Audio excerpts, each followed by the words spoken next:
बोलो श्री प्राणनाथ प्यारे की जय। बोलो श्री सद्गुरु महाराज की जय।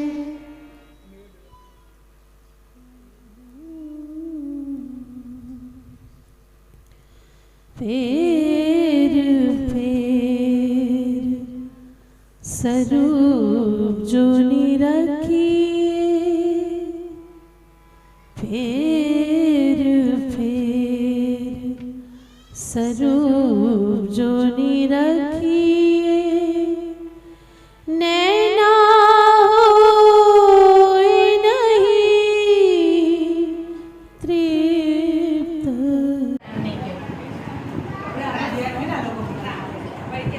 नोट करें।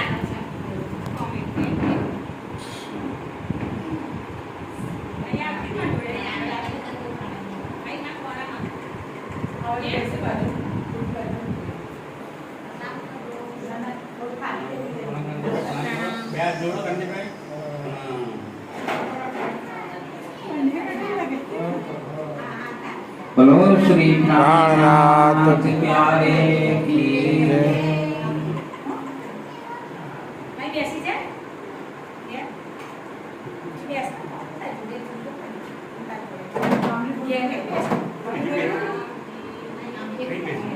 हरिजा प्रारंभ होता है, सुनो साथ जीतने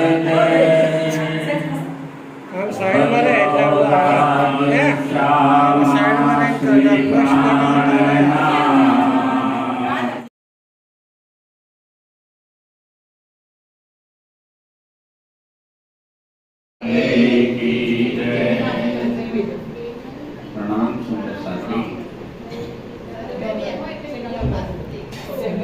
श्री महामती कहे ए साथ जी, ये ठठे की बीता का। હવે કેવલ બ્રહ્મ છે ત્યાં કોઈ મુક્તિ સ્થાન નથી, ત્યાં ફક્ત રાસ રમાયો હતો એટલે એને શું કહ્યું છે? રાસ રમણને ભૂમિકા। સબલિક બ્રહ્મમાં ત્રણ બચતો છે, ત્રીજી, ચોથી અને પાંચમી।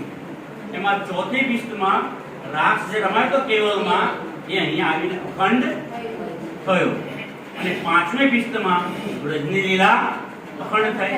પછી છઠ્ઠી બિસ્ત છે, સાતમી અને આઠમી છે, એ છઠ્ઠી, સાતમી અને આઠમી એ અવ્યાકૃત બ્રહ્મની અંદર છે, અને એમાં કોણ કોણ અખંડ થયું છે એ આપણે જે જોયું હતું કે નકશાપૂર્તિ જોઈશું, પટદર્શન જોઈશું, તે એમાંથી આપણને વ્યવસ્થિત રીતે સમજણ પડશે। તો આ રીતે સુંદરતાજી તમે અત્યારે એટલું જ જાણી લો કે અખંડ જે રાસ રમાયો એ કેવલ બ્રહ્મમાં રમાયો, અને અખંડ ક્યાં થયો? સબલિકમાં ચોથી બિસ્તમાં। અને વ્રજની લીલા હતી એ ક્યાં અખંડ થઈ? પાંચમી બિસ્તમાં। બરાબર છે?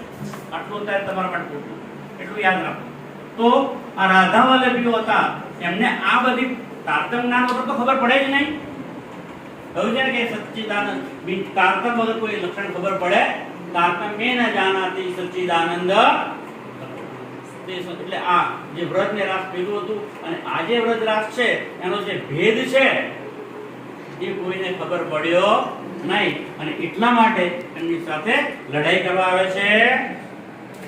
ગુસાઈ કે બાલક રહે, ગુસાઈ જે હતા એના બાળકો એટલે કે માણસો બધા હોય નિંદા તીન में એ બધા અહીંયા નિંદા કરવા લાગ્યા। वस्तु को समझे नहीं, આ સાચી વસ્તુ છે એને સમજતા નથી અને લડાઈ કરવા માટે આવે છે, કારણ કે એમને સાચી વસ્તુની ખબર નથી। અત્યારે પણ દુનિયાના લોકોને આગળ જાઓ તમે અને આ વાત કરશો કે અહીંયાનું જે કાશી, મથુરા અને વૃંદાવન છે એ સાચું, તો કોઈ માનશે?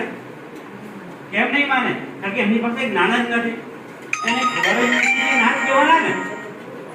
જેટલી સુધી એમની પહોંચ હોય ત્યાં સુધી નહીં, અને જે પહેલાથી પકડી રાખ્યું હોય કે મારા બાપ દાદા આમ કહેતા હતા, એમના બાપ દાદા આ કરતા હતા, આ બળજી કથા કરતા હતા, એમના ગુરુજી આ કથા કરતા હતા, એમના ગુરુજી આ જ કથા કરતા હોય, અને તમે કઈ વળી નવી વાત લાયા છો, એમ એમને થાય, કારણ કે એમની પાસે તારતમ્ય જ્ઞાન નથી. અને આ તાતમ જ્ઞાન એ કઈ બજારમાં મળે એવી વસ્તુ નથી. આ કેવું જ્ઞાન છે? અખંડ જ્ઞાન છે, પરમધામનું જ્ઞાન છે. અને આ જ્ઞાન એ બધે મળે નહીં. હું કહું છું કે તમે સોની દુકાને જાઓ, ઝવેરાત વાળા ત્યાં જાઓ તો ત્યાં ભીડ એટલી હશે નહીં. તો ટાક માર્કેટમાં જજો, લોખંડના વેપારી ત્યાં જજો, કેટલી બધી ભીડ હશે. તો આ તો અનમોલ રતન છે સુંદર સાહેબજી. એટલે એના ખરીદનારા કોણ હોય? તો જવલે તમારા જેવા સુંદર સાથ હોય કે આ જ્ઞાનને બચાવી શકે. फरियाद लगी तीन से તો એમને ફરિયાદો કરવા લાગ્યા.